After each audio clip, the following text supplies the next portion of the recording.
আসসালামু আলাইকুম। সুপ্রিয় শিক্ষার্থীবৃন্দ, তোমরা কেমন আছো? নিশ্চয়ই আল্লাহর অশেষ রহমতে ভালো আছো। আমিও তোমাদের দোয়ায় আল্লাহর অশেষ রহমতে ভালো আছি। আমি মোহাম্মদ মুখলেসউদ্দিন, সিনিয়র শিক্ষক, নাঙ্গিয়া সাঙ্গন আদর্শ দাখিল মাদ্রাসা, শ্রীপুর, গাজীপুর অনলাইন ক্লাসের পক্ষ থেকে সকলকেই স্বাগত। আমরা আজ পূর্বের ধারাবাহিকতায় নবম ও দশম শ্রেণীর বাংলা প্রথম পত্র থেকে কবিতা নিয়ে আলোচনা করব। তো বন্ধুরা, স্ক্রিনে তোমরা কিছু ছবি লক্ষ্য করো যে দরিদ্র কিছু মানুষের ছবি এখানে দেওয়া আছে, যে মানুষের দ্বারে দ্বারে সাহায্য প্রার্থনা করছে, এরকম কিছু ছবি এখানে রয়েছে। এখানে মোল্লা কিংবা পুরোহিত কিংবা সুখী কিছু মানুষের ছবি এখানে দেওয়া রয়েছে। তো এই যে মানুষের মধ্যে যে অর্থনৈতিক পার্থক্য, মানুষের মধ্যে মানুষের যে বৈষম্য, এই বৈষম্য, এই পার্থক্য কিংবা এই অবহেলিত মানুষের নিয়েই যে কবিতাটি রচনা করা হয়েছে, তোমাদের নবম ও দশম শ্রেণীর পাঠ্য পুস্তকে অন্তর্ভুক্ত করা হয়েছে, সেই কবিতা নিয়ে আলোচনা করব। নিশ্চয়ই বন্ধুরা এতক্ষণ তোমরা বুঝতে পারছ আমি কোন কবিতাটির কথা বলছি। তো আজকের পাঠ মানুষ, কাজী নজরুল ইসলাম, আমাদের বিদ্রোহী কবি কাজী নজরুল ইসলাম, আমাদের জাতীয় কবি কাজী নজরুল ইসলাম, তিনি এই কবিতাটি লিখেছেন। তো বন্ধুরা, এই কবিতার পাঠ করার পরে আমরা যা শিখতে পারবো, যা জানতে পারবো, আমাদের মনের মাঝে যে চেতনা তৈরি হবে তা আমরা জেনে নিই। কাজী নজরুল ইসলামের পরিচয় বলতে পারবো, কঠিন শব্দগুলি অর্থসহ বাক্য তৈরি এবং কবিতাটি শুদ্ধ উচ্চারণে পাঠ করতে পারবো। মানুষ কবিতার মধ্যে যে সকল সামাজিক বৈষম্য প্রকাশ পেয়েছে তা বিশ্লেষণ করতে পারবো। মানুষ কবিতাটির মূল বক্তব্য বলতে পারবো। তো আমরা কবিতাটি পাঠ করার পূর্বে আমাদের জাতীয় কবি কাজী নজরুল ইসলাম সম্পর্কে কিছু তথ্য জেনে নিই। কাজী নজরুল ইসলাম 1899 সালে 24শে মে পশ্চিমবঙ্গের বর্ধমান জেলার আসানসোল মহকুমা চুরুলিয়া গ্রামে জন্মগ্রহণ করেন। তার পিতার নাম কাজী ফকির আহমেদ। তিনি 1917 সালে সেনাবাহিনী বাঙালি পল্টনে যোগ দিয়ে করাচি যান এবং সেখানেই তিনি সাহিত্য চর্চা শুরু করেন। কাজী নজরুল ইসলামের উল্লেখযোগ্য কাব্যগ্রন্থের মধ্যে অগ্নিবীণা, বিষের বাসী, ছায়ানট, প্রলয় শিখা, চক্রবাক, সিন্ধু হিন্দু, উপন্যাস বাদনহারা, মৃত্যু খোদা, গল্প ব্যথার দান, রক্তের বেদন, শিউলিমালা উল্লেখযোগ্য।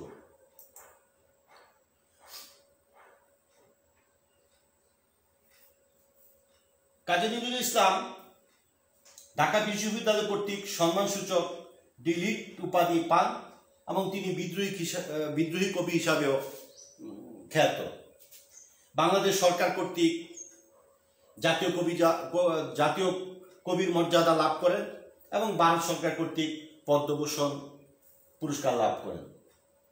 এই গুণী কবি বাংলা সাহিত্যে প্রতিটি শাখায় গল্প, কবিতা, উপন্যাস কিংবা গজল, গান, সর্বক্ষেত্রে সাহিত্যের প্রতিটা শাখায় তার বিচরণ রয়েছে। তিনি বাংলা সাহিত্যকে একটি উজ্জ্বল, একটি সমৃদ্ধ স্থানে পৌঁছে দিয়ে গেছেন। এই গুণী কবি আমাদেরকে ছেড়ে 1976 সালে 24শে আগস্ট ঢাকা পিজি হাসপাতালে শেষ নিঃশ্বাস ত্যাগ করেন। তো বন্ধুরা, আমাদের এই জাতীয় কবি কাজী নজরুল ইসলাম সব সময় মানবতার পক্ষে ছিলেন। তাকে আমরা মানবতার কবি হিসাবেও চিনি। তিনি প্রেমের কবি, তিনি বিদ্রোহী কবি, তিনি আমাদের জাতীয় কবি। আজকে আমরা যে কবিতাটি পাঠ করব, যে কবিতা আলোচনা করব, এখানেও তিনি মানুষের কথাই বলেছেন, তাই কবিতার নামকরণ করা হয়েছে মানুষ। তো তোমরা বই এবং খাতা কলম নিয়ে আমার সাথে যুক্ত হও এবং আমার সাথে কবিতাটি মনোযোগ সহকারে পড়ো এবং শুনো। মানুষ, কাজী নজরুল ইসলাম। গাহি সাম্যের গান, মানুষের চেয়ে কিছু নাই, নহে কিছু মহিয়ান। নাই দেশ কাল পাত্রের বেদ, অবেদ ধর্ম জাতি। সব দেশে সব কালে ঘরে ঘরে তিনি মানুষের জ্ঞাতি। পূজারি দুয়ার খুলো, ক্ষুধার ঠাকুর দাঁড়িয়ে দুয়ারে পূজার সময় হলো। স্বপ্ন দেখিয়া আকুল পূজারি খুলিল ভজনালয়। দেবতার বরে আজ রাজা টাজা হয়ে যাবে নিশ্চয়। জীর্ণ বস্ত্র শীর্ণ গাত্র, ক্ষুধায় কণ্ঠক্ষীণ। ডাকিল প্রান্ত, দ্বার খুলো বাবা, খাইনি তো 7 দিন। সহসা বন্ধ হলো মন্দির, বুখারি ফিরিয়া চলে। তিমির রাত্রি পথ জুড়ে তার ক্ষুধার মানিক জলে। ফুকারি কয়, ওই মন্দির পূজারি, হাই দেবতা তোমার নয়। মসজিদে কাল শিরনি আসিল, অঢেল গুস্ত রুটি। বাঁচিয়া গিয়াছে মোল্লা সাহেব, হেসে তাই কুটি কুটি। এমন সময় এলো মুসাফির, গায়ে আজারির চিন। বলে বাবা আমি বুকা ফাঁকা আছি আজ নিয়ে 7 দিন। তেরিয়া হইয়া হাকিল মোল্লা, বেলা হলো দেখি ঠেলা।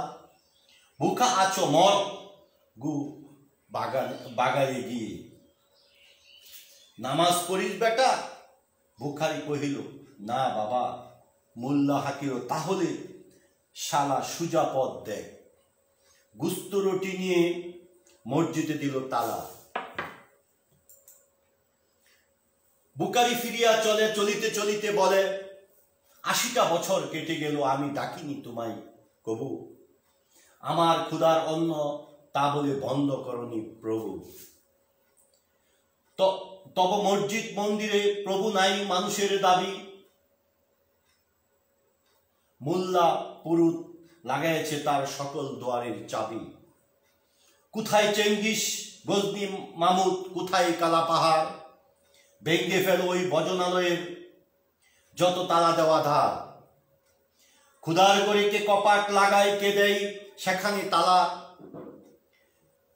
সব দ্বার এর খোলা রবে, চালা হাতুড়ি শাবল চালা। হায় রে ভজনালয়, তোমার মিনারে চড়িয়া বন্ড গাহে স্বার্থের জয়। দেখো কাজী নজরুল ইসলাম কি চমৎকার ভাবে তিনি প্রথম প্যারায় সাম্যের গান গেয়েছেন। সকল মানুষ সমান, এখানে কোনো ভেদাভেদ নেই। তারপরে তিনি দুইটা ভাগে দুইটা বিষয় তিনি এখানে উপস্থাপন করেছেন, পূজারীকে নিয়ে এবং মোল্লাকে নিয়ে। এবং শেষ দিক দিয়ে তিনি বিদ্রোহী প্রতিবাদী কণ্ঠ তিনি এখানে সংযুক্ত করেছেন। ওই দুটি বিষয়কে তিনি ওই অন্যায়, ওই অবিচারের বিরুদ্ধে তিনি প্রতিবাদ দিয়ে তিনি শেষ করেছেন। শেষ লাইনে তিনি আরেকটি সুন্দর একটি লাইন দিয়ে তিনি শেষ করেছেন যে, হায় রে ভজনালয়, তোমার মিনারে চড়িয়া বন্ড গাহে স্বার্থের জয়। এই যে মানুষ নিজের স্বার্থের পেছনে ছুটে, এটাই তিনি এখানে বোঝানোর চেষ্টা করেছেন। তা বন্ধুরা, কবিতাটির কিছু নতুন শব্দ রয়েছে, সে শব্দের অর্থগুলি আমরা এখন জানব। তাহলে আমরা কবিতার যে মূল বিশ্লেষণ, সেই বিশ্লেষণটা বুঝতে আমাদের সহজ হবে। প্রান্ত কি ছবি রয়েছে? পথিক, আজারি, রুগ্ন, ব্যথিত। গুবাগা মানে মৃত গরু ফেলার যে একটা নির্দিষ্ট স্থান থাকে, মরা গরু কিংবা আমরা ওই ডাস্টবিন, এরকম মরা স্থান। সাম্য মানে সমতা। তেরিয়া উদ্ধতভাবে মানে মানুষ খুব রাগান্বিত ভাবে কথা বলে না, এরকম তেরিয়া। ফুকারি মানে চিৎকার, আজারি ব্যতীত। ঠাকুর, ঠাকুর দেবতা, বর মানে আশীর্বাদ। বুখারি ক্ষুধার্ত ব্যক্তি। পুরুত পুরোহিত, যে মন্দিরে দায়িত্বে থাকেন, এরকম। তো বন্ধুরা, আমরা কিছু চিত্রের সাহায্যে এই মানুষ কবিতাটি বিশ্লেষণ করব এবং বোঝার চেষ্টা করব। হ্যাঁ, প্রতিটা লাইন বা লাইন আমরা ওই চিত্রের মাধ্যমে সুন্দর করে বোঝার জন্য এখানে আমি তোমাদেরকে উপস্থাপন করব। তোমরা আমার সাথে সাথে এটা বই নিয়ে বসো এবং বোঝার চেষ্টা করো। গাহি সাম্যের গান, মানুষের চেয়ে বড় কিছু নাই, নহে কিছু মহিয়ান। বলতেছে যে গাহি সাম্যের গান। সাম্য অর্থ আমরা আগে জেনেছি সমতা, যে আমরা প্রতিটা মানুষের মধ্যে মানুষের কোনো ভেদাভেদ থাকতে পারে না, মানুষ মানুষের পাশে দাঁড়াবে। হ্যাঁ, মানুষের চেয়ে বড় কিছু নাই, নহে কিছু মহিয়ান। মানে এই পৃথিবীতে যা কিছু মহান, তার মধ্যে মানুষ হলো সবার উপরে। আল্লাহ নিজেই ঘোষণা করেছেন যে হ্যাঁ, মানুষ হলো সৃষ্টির সেরা জীব। হ্যাঁ, মানুষ যাকে ভালো বলবে আমিও তাকে পছন্দ করব। তো এরকম যে মানুষের মধ্যে কোনো ভেদাভেদ নেই। নাই দেশ কাল পাত্রের ভেদ, অভেদ ধর্ম জাতি, সব দেশে সব কালে ঘরে ঘরে তিনি মানুষের জ্ঞাতি। এই যে তিনি শব্দটি, এই তিনি শব্দটি হলেন সৃষ্টিকর্তা। জ্ঞাতি আত্মীয়, মানে সকল মানুষের যে সৃষ্টিকর্তা, তিনি সকলেরই আত্মীয়, তিনি সকল মানুষের পাশে আছেন। তিনি দেশ কাল পাত্র, এই বাংলাদেশ কিংবা পাকিস্তান কিংবা সৌদি আরবে এরকম না, সব দেশেই তিনি বিরাজ করেন, সর্বদাই বিরাজ করেন, সব জায়গায় সব ঘরে ঘরে তিনি আছেন। কোনো হিন্দু খ্রিস্টান বৌদ্ধ যেন আলাদা না, তিনি হিন্দুদেরও সৃষ্টিকর্তা, মুসলমানদেরও সৃষ্টিকর্তা, খ্রিস্টানদেরও সৃষ্টিকর্তা। এই পৃথিবীতে সব কিছু সৃষ্টি তিনি করেছেন, এই কারণে সকলের ঘরে ঘরে তিনি আছেন।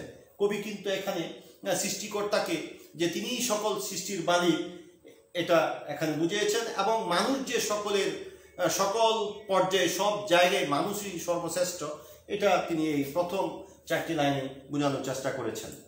আমরা পরে দেখি যে পূজারি দুয়ার খোলো, ক্ষুধার ঠাকুর দাঁড়িয়ে দুয়ারে, পূজার সময় হলো। যে ক্ষুধার ঠাকুর, ক্ষুধার ঠাকুর হলো, আমরা হিন্দু মানুষে অনেক সময় বলে যে অতিথি নারায়ণ, মানে অতিথিকে তারা খুব নারায়ণ দেবতার সমান মনে করে। তো এখানে বলতেছে যে পূজারি দুয়ার খোলো, মানে এই যে ক্ষুধার ঠাকুর, যিনি অতিথি না, অতিথি এসেছে দুয়ারে। হ্যাঁ, পূজার সময় হল।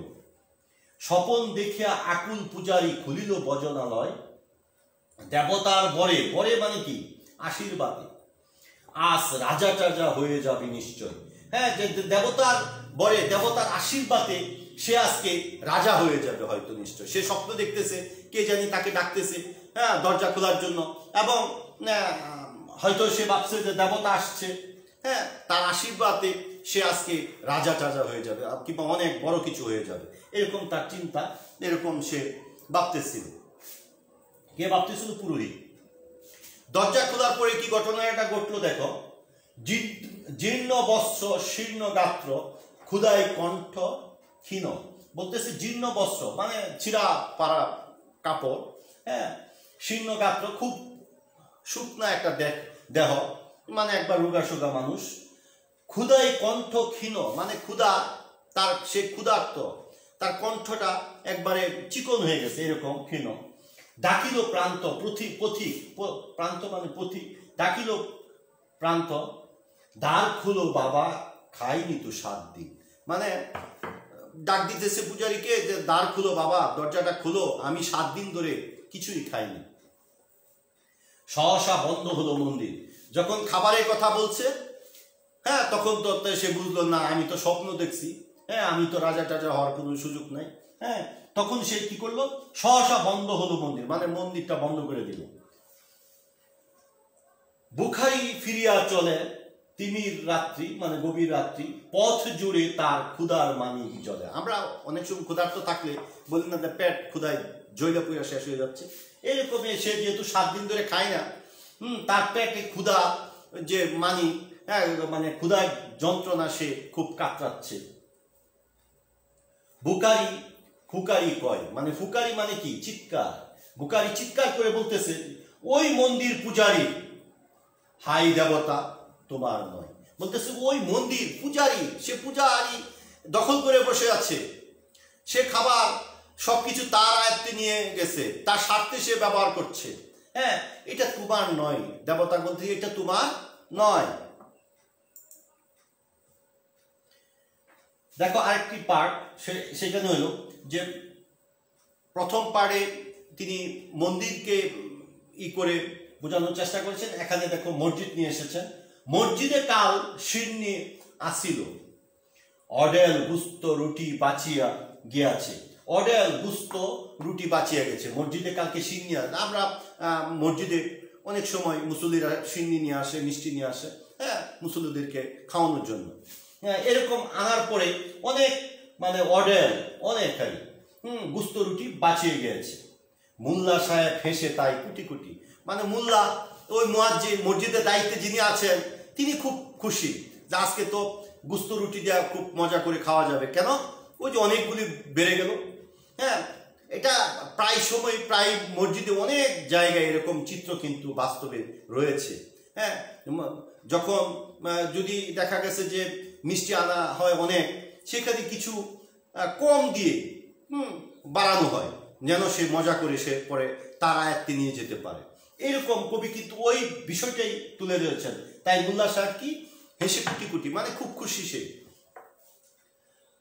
এমন সময় এলো মুসাফির, গায়ে আজারির চিন। আজারির মানে কি?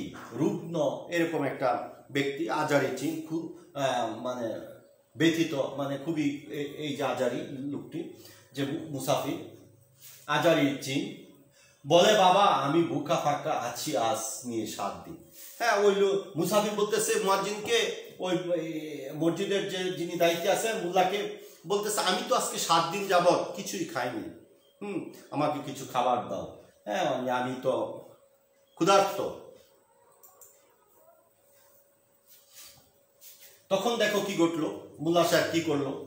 তেরিয়া হইয়া হাকিল মোল্লা। এই যে তেরিয়া হইয়া হাকিল মোল্লা, মানে খুবই রাগান্বিত, খুবই মানে দেখাচ্ছে, মেজাজ দেখাচ্ছে, এরকম একজন লোক, তার ভাবমূর্তি হলো মোল্লা সাহেবের।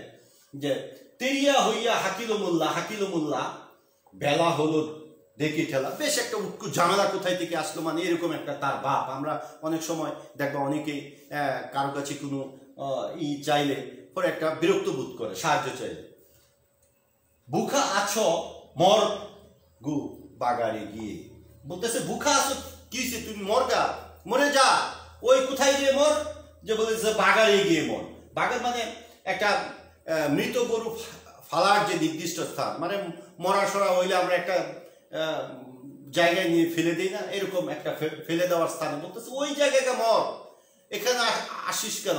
হ্যাঁ, বাগারে গিয়ে মরে যা, মর। আবার প্রশ্ন করতেছে যে নামাজ পড়িস বেটা? হ্যাঁ, বুখারি কহিল না বাবা। মোল্লা হাকিল তাহলে শালা সুজা পথ দেখ, একবার সুজা পথ যা। নামাজ পড়স না, আবার আইসেছে এখানে খাইতে? সুজা পথ যায়, কোনো এখানে কোনো খাবার টাবার নাই। গুস্ত রুটি নিয়ে মসজিদে দিল তালা। হ্যাঁ, দেখো এখানে কি চমৎকার ভাবে তিনি, যে যারা ওই সব জায়গায় দায়িত্বে রয়েছেন, এখানে যে নিজের স্বার্থের জন্য যে এইগুলি হয়, এটা তিনি কি সুন্দরভাবে প্রতিবাদ করেছেন। বলতেছে আমরা দেখো সমাজে অনেক সময় কোনো একটা ব্যক্তি, দরিদ্র মানুষ কারো কাছে যখন সাহায্যের জন্য হাত পাতে, বলে ভাই আমি তো খাবার পাচ্ছি না, আমাকে কিছু টাকা দাও, কিংবা আমি অসুস্থ, আমার জন্য কিছু সাহায্য দাও আমার চিকিৎসার জন্য। তখন প্রায় সময় শুনবা আশেপাশে সমাজে বিভিন্ন জায়গায় কিন্তু এই কথাগুলি রয়েছে। এই নামাজ পড়স, নামাজ পড়স না, নামাজ পড়ে না, এটার কোনো সাহায্য সহযোগিতা না। আরে বাবা, সে নামাজ পড়লো কি পড়লো না, সেটা দায়িত্ব তো তোমার না। সে সাহায্য প্রার্থী, সে মানুষ, সে আল্লাহর সৃষ্টি। তুমি তার এই মানুষ, তার বিপদে তোমাকে দাঁড়াতে হবে, তাকে সাহায্য তোমার করার দায়িত্ব, তোমার কর্তব্য। সে নামাজ পড়লো, রোজা রাখলো নাকি ধর্মকর্ম করলো, এটা দায়িত্ব তোমার না, এটা দায়িত্ব সৃষ্টিকর্তার সাথে সে বুঝবে। হ্যাঁ, আল্লাহ সে অন্যায় করলে, সে অপরাধ করলে সেই ব্যবস্থা আল্লাহ গ্রহণ করবেন। সৃষ্টিকর্তা তার যে যা দেওয়ার দরকার তিনি তা করবেন। তোমার দায়িত্ব হলো তুমি মানুষের পাশে দাঁড়াও। হ্যাঁ, সে ক্ষুধার্ত, তাকে তুমি খাবার দাও। এই ঘটনার ওই সামাজিক যে চিত্রটা এখানে কিন্তু কবি এখানে সুন্দরভাবে ফুটিয়ে তুলেছেন। মোল্লা সাহেব কি করলো, এই গুস্ত রুটি নিয়ে সে মসজিদে তালা দিয়ে দিল। সে কিন্তু সেই 7 দিন ধরে ক্ষুধার্ত ব্যক্তিটিকে সে খাবার দিল না। পরের লাইনগুলিতে দেখি, বুকারি ফিরিয়া চলে, চলিতে চলিতে বলে, মানে বুকারি ফিরিয়া চলে, মানে আর সেখানে আর থেকে লাভ কি, হ্যাঁ চলে আসতেছে, চলিতে চলিতে বলে, 80টা বছর কেটে গেল আমি ডাকিনি তোমায় কবু, আমার ক্ষুধার অন্ন তা বলে বন্ধ করনি প্রভু। বলতেছে 80টা বছর কেটে গেল, আমি 80 বছর বৃদ্ধ একজন ব্যক্তি, 80 বছর ধরে কিন্তু আমি তোমাকে ডাকিনি প্রভু, আমি তোমার কাছে ডাকতে আমি সেই আমার ভাগ্য হয়নি, আমি নামাজ পড়িনি, কিংবা আমি তোমার মসজিদে গিয়ে তোমাকে ডাকিনি। হ্যাঁ, কিন্তু তুমি তো আমার খাবার, আমার এই খাবার বন্ধ করোনি, তুমি 80 বছর ধরেই আমাকে খাওয়িয়ে যাচ্ছ।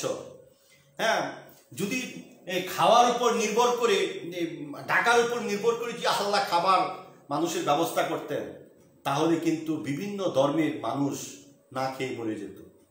আমরা বিশ্বাস করি যে মুসলমান, আল্লাহ সৃষ্টি, মুসলমানরা বিশ্বাস করে যে কি, যে ধর্মকর্ম আমাদের করতে হবে। কিন্তু এই যে দেখো, আমরা ধর্মকর্ম করলেও খাবার দিচ্ছে আল্লাহ, না করলেও দিচ্ছে।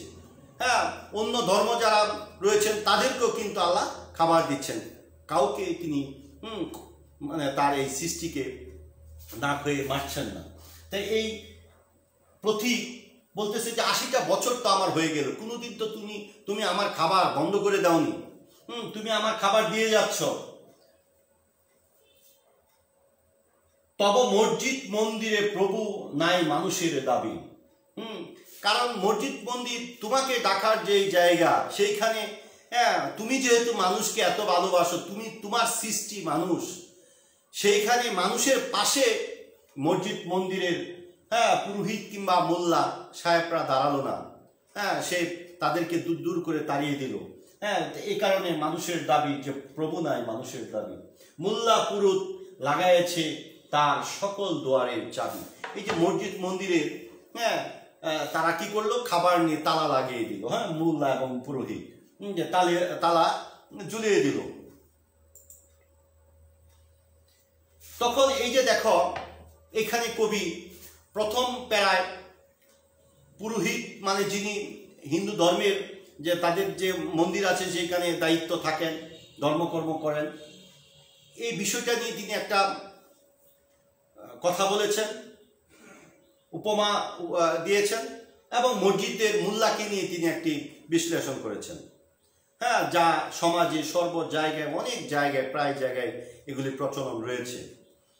শেষ পর্যায়ে তিনি কিন্তু এই দুটি ঘটনার প্রতিবাদ করেছেন। হ্যাঁ, এই প্রতিবাদ করতে গিয়ে তিনি বলেছেন যে কোথায় চেঙ্গিস গজনি মামুদ, কোথায় কালা পাহাড়, ভেঙ্গে ফেল ওই ভজনালয়ের যত তালা দেওয়া ধার। তিনি কিন্তু খুব কঠিন ভাষায় বলতেছে কোথায় চেঙ্গিস। আমরা কিন্তু জানি চেঙ্গিস খান ভারত উপমহাদেশের একজন বিখ্যাত যোদ্ধা ছিলেন। তিনি অনেক যুদ্ধ জয়লাভ করেছেন। গজনি মামুদ বলতে তিনি গজনির সুলতান মাহমুদকে বুঝিয়েছেন, যিনি ভারতে 17 বার আক্রমণ করে জয়লাভ করেছেন এবং প্রচুর ধন সম্পদ তিনি লুট করে নিয়ে এসেছিলেন। কোথায় কালা পাহাড়? কালা পাহাড় তার আসল নাম ছিল রাজচন্দ্র কালাপাড়। তিনি প্রথমে ব্রাহ্মণ ছিলেন, পরবর্তী সময়ে তিনি মুসলমান হয়েছিলেন, এবং এই ব্যক্তিটিও মুসলমান হওয়ার পর বহুত মন্দির, দেবালয় তিনি ধ্বংস করেছেন। তার মানে এই তিনজন ব্যক্তি খুবই যোদ্ধা ছিলেন, খুবই শক্তিশালী ছিলেন।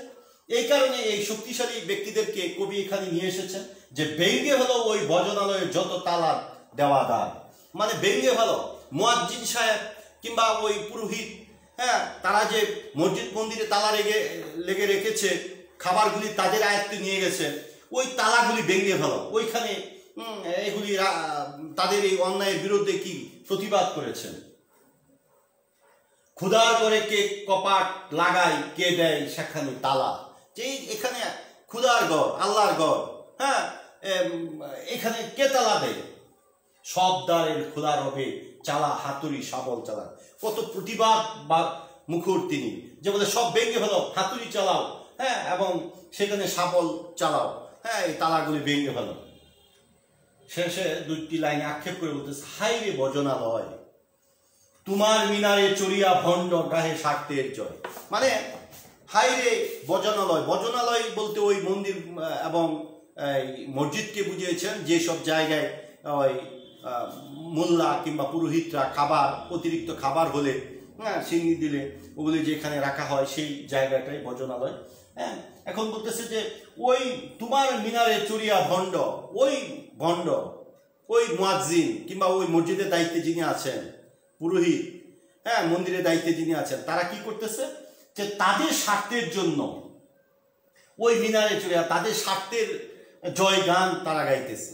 হ্যাঁ, মানুষ যে ক্ষুধার্ত, মানুষ যে তার কাছে এসে সাহায্য চাইল, সেটা সে কোনো ভূক্ষেপ করেনি, তাদেরকে দূর দূর করে তাড়িয়ে দিয়েছে। হ্যাঁ, এই যে নিজের স্বার্থটাকে তিনি বড় করে দেখলেন, মানুষের পাশে যে তারা মসজিদের কিংবা মন্দিরের, হ্যাঁ, সমাজের একটি উঁচু জায়গায় থাকার পরও মানুষের পাশে না দাঁড়িয়ে নিজের স্বার্থটাকে বড় করে দেখেছেন, এই কথাটাই তিনি সুন্দর করে এই কবিতার মাধ্যমে বোঝানোর চেষ্টা করেছেন আমাদের জাতীয় কবি কাজী নজরুল ইসলাম। এই যে মানুষ, আমাদের যে মূল দায়িত্ব, ধর্মকর্মর পাশাপাশি আমাদের যে মূল চেতনা, মানুষের পাশে মানুষের দাঁড়ানো, প্রতিটা মানুষের মধ্যে যে সমতা, প্রতিটা মানুষ যে আল্লাহর সৃষ্টি এবং মানুষ যে সৃষ্টির সেরা জীব, আপদে বিপদে সব সময় মানুষের পাশে দাঁড়াবে, এটাই হলো প্রকৃতপক্ষে মানুষের দায়িত্ব, কর্তব্য। এখানে যারা দায়িত্বে আছেন, মোল্লা কিংবা পুরোহিত, তারা কিন্তু অনেক সময় অনেক জায়গায় এই কাজ থেকে তারা বিরত থেকে তাদের নিজের স্বার্থটাকে বড় করে দেখেন। কিন্তু আমাদের ভাবা উচিত, আমরা এই পৃথিবী ছেড়ে চলে যেতে হবে, প্রতিটা মানুষের পাশে আমাদের থাকতে হবে, হ্যাঁ, এবং যার যেই অবস্থান থেকে, হ্যাঁ, যেখানে অন্যায় সেখানে আমাদের কি করতে হবে, প্রতিবাদ করতে হবে, এবং যার যে অধিকার, সে অধিকার আদায়ের জন্য সর্বদা সচেষ্ট থাকতে হবে। কাজী নজরুল ইসলাম এ কারণেই তিনি আমাদের জাতীয় কবি, তিনি মানবতার কবি, কারণ তিনি সর্বসময় মানুষের জয় গান গেয়েছেন। তিনি এই সাম্প্রদায়িক যে সেখানে সবসময় প্রতিবাদী হয়ে উঠেছেন, যে না, এখানে মানুষ হলো সবার উপরে, হ্যাঁ, মানুষের বিপদে আপদে সবসময় তার পাশেই আমাদেরকে থাকতে হবে। এই চিন্তা চেতনাটাই কবি বোঝানোর চেষ্টা করেছেন।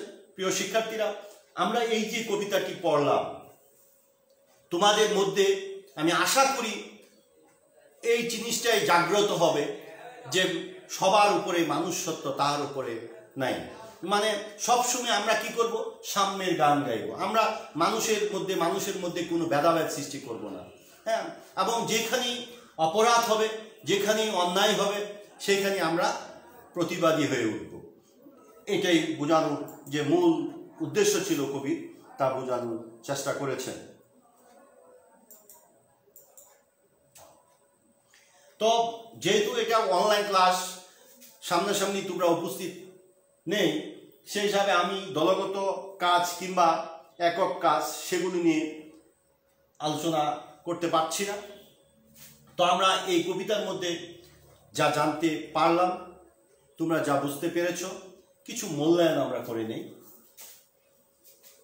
মানুষ কবিতায় কবি কার জয়গান গেয়েছেন? মানুষ কবিতায় কিন্তু কবি সাম্যের জয়গান গেয়েছেন। মানুষ কবিতায় চেঙ্গিস খানকে কিসের প্রতীক বাবা হয়েছে, ধ্বংসের প্রতীক। মানে চেঙ্গিস খান যোদ্ধা ছিলেন, কবিতায় তিনি ওই ধ্বংস মানে ওই মসজিদ মন্দিরের তালা ভেঙে চুরমার করে দেওয়ার জন্য কিন্তু আহ্বান জানিয়েছিলেন কবি। এখানে কবিতার দুটি লাইন। কাজী নজরুল ইসলাম তার উমর ফারুক কবিতায় হযরত উমর রাদিয়াল্লাহু সম্পর্কে বলেন, কি বলেন দেখো, ফেরদৌস ছাড়ি নেমে এসো তুমি সেই শমশের দড়ি, আর একবার লোহিত সাগরের লালে লাল হয়ে মরি। এখানে মানুষ, এই জায়গায় মানুষ কবিতায় কবি কোন মনোভাবের প্রকাশ ঘটেছে? কোন মনোভাবের প্রকাশ ঘটেছে? বিদ্রোহী মনোভাবের কিন্তু প্রকাশ ঘটেছে। ৮০টা বছর কেটে গেল আমি ডাকিনি তোমায় কবু, আমার ক্ষুধার অন্ন তা বলে বন্ধ করনি প্রভু। কবিতায় এই চয়নটিতে কি প্রকাশ পেয়েছে? যে ওই আমরা যে কবিতার মধ্যে যে লাইন দুটো পেলাম, এখানে প্রকাশ পেয়েছে যে খুব যে কবি এই মুসাফির, যে তার প্রভু তার খাবার ৮০টা বছর কাটে গেল, নামাজ রোজা পড়লো না, তারপর তার খাবার বন্ধ করেনি। এখন এই মোল্লা সাহেব তার কাছে খাবার চেয়ে সে খাবার পেল না, এই ক্ষোভটাই কিন্তু প্রকাশ পেয়েছে। তো বন্ধুরা, তোমরা খাতায় একটি বাড়ির কাজ দিচ্ছি, সেটা সুন্দর করে লিখে নাও, হ্যাঁ, এবং এটা সুন্দর করে খাতায় উত্তরটা লেখার চেষ্টা করবে। মানুষ কবিতাটি মানবতা প্রতিষ্ঠার এক প্রতিবাদী চেতনা, এই উক্তিটি বিশ্লেষণ করে একটি প্রতিবেদন তৈরি করে। যে আমরা এই যে মানুষ কবিতা যা শিখলাম, যা জানলাম, যে মানবতার প্রতিষ্ঠার এক প্রতিবাদী চেতনা, মানুষের পাশে যে মানুষ দাঁড়াতে হবে, কবি কিন্তু এটা সুন্দরভাবে বিশ্লেষণ করেছেন। এবং মোল্লা কিংবা পুরোহিত যে অন্যায় করেছে, তার নিজের স্বার্থটাকেই সে বড় করে দেখেছে, সে তার স্বার্থের জন্য ক্ষুধার্ত মানুষগুলিকে সে তাড়িয়ে দিয়েছে। সেই যে প্রতিবাদী চেতনা শেষ পর্যায়ে কবি সুন্দরভাবে চেঙ্গিস খানকে নিয়ে এসেছেন, গজনী সুলতান মাহমুদকে নিয়েছেন, কালা পাহাড়কে নিয়ে ভেঙে ফেলার জন্য বলেছেন দরজা কিংবা তালা। সেই যে প্রতিবাদী চেতনা, সেই প্রতিবাদী চেতনা, এই উক্তিটি বিশ্লেষণ করে তুমি একটা প্রতিবেদন লিখে রাখবে খাতায়। পরবর্তী সময় ক্লাস খোলা হলে আমাকে সেটা দেখাবে। তো বন্ধুরা, অনেকদিন যাবতই আমাদের ক্লাসগুলি প্র্যাকটিক্যাল সরাসরি যে ক্লাস শ্রেণী কার্যক্রম সেগুলি বন্ধ রয়েছে। সরকার বিভিন্নভাবে প্রচেষ্টা চালাচ্ছে অনলাইন ক্লাসের ভিত্তিতে তোমাদের যে শিক্ষার যে ঘাটতি, সেই ঘাটতিটি পুষিয়ে নেওয়ার জন্য শিক্ষকরা সারা বাংলাদেশ থেকে প্রতিটা প্রতিষ্ঠান থেকে আপ্রাণ চেষ্টা করে যাচ্ছেন তাদের এই কোমলমতি ছাত্রছাত্রীদের যে শিক্ষার যে ক্ষতিটা সেটা কিছুটা হলেও পুষিয়ে নেওয়ার জন্য। আমরাও এই নান্দিয়া সাহেব আদর্শ দাখিল মাদ্রাসা অনলাইন ক্লাসের মাধ্যমে আমাদের কিংবা যারাই শুনছেন সারা বাংলাদেশের সকল ছাত্রছাত্রী এখন প্রতিটা স্টুডেন্টের শিক্ষক এবং প্রতিটা টিচারের সারা বাংলাদেশের সকল শিক্ষা প্রতিষ্ঠানের ছাত্র সবাই ওই টিচারের ছাত্র। এরকম একটা প্ল্যাটফর্ম কিন্তু তৈরি হয়েছে সারা বাংলাদেশে। আমার কিংবা আমাদের এই প্রতিষ্ঠানের সকল ক্লাস সারা বাংলাদেশে দেখছেন সকল ছাত্রছাত্রী, অন্য প্রতিষ্ঠানের টিচারদের ক্লাসগুলিও সারা বাংলাদেশ সকল স্টুডেন্ট দেখছেন। তো এই যে একটা বিশাল বড় প্ল্যাটফর্ম তৈরি হয়েছে, এটাকে যদি তোমরা সঠিকভাবে সুন্দরভাবে কাজে লাগাতে পারো, আমি আশা করি তোমাদের ঘাটতি যতটুকু হয়েছে অনেকটাই পুষিয়ে যাবে। আমি নবম ও দশম শ্রেণীর বাংলা পাঠ্যপুস্তকের সিলেবাসের যে কবিতাগুলো রয়েছে প্রায় শেষ করে ফেলেছি। তোমরা যদি এই মাদ্রাসা পেজে নান্দিয়া সাঙ্গন আদর্শ দাখিল মাদ্রাসা পেজ কিংবা নান্দিয়া সাঙ্গন আদর্শ দাখিল মাদ্রাসা ইউটিউব চ্যানেলে তোমরা যদি এই ক্লাসগুলি দেখার চেষ্টা করো এবং বারবারই কিন্তু তুমি দেখতে পারবে। কোনো যেখানেই সমস্যা হয়েছে সেখানেই কিন্তু তুমি শোনার বোঝার কিন্তু একটা সুযোগ আছে। প্র্যাকটিক্যাল ক্লাসে হয়তো আমি একবার বলে গেলাম, সেটা আর রিপিট করার সুযোগ থাকে না। কিন্তু অনলাইন ক্লাসের একটা সুবিধা হলো, আমি যে আজকে এই কবিতাটি পড়ালাম, এটা তুমি একবার যদি বুঝতে না পারো, দ্বিতীয়বার তৃতীয়বার বারবার তুমি এটা শুনে দেখে সুন্দর করে তুমি কবিতাটা আয়ত্ত করতে পারবে। এই সুযোগটা কিন্তু আমাদের তৈরি হয়েছে। তোমরা যদি এই সুযোগটাকে সঠিক সুন্দরভাবে ব্যবহার করো তাহলে নিশ্চয় উপকৃত হবে। এবং সেই প্রত্যাশা রেখে সকলেই এই অনলাইন ক্লাসগুলি তোমরা মনোযোগ সহকারে দেখবে সেই আশা রেখে, তাহলে শিক্ষক সমাজের যে পরিশ্রম সেই পরিশ্রমটা সার্থক হবে।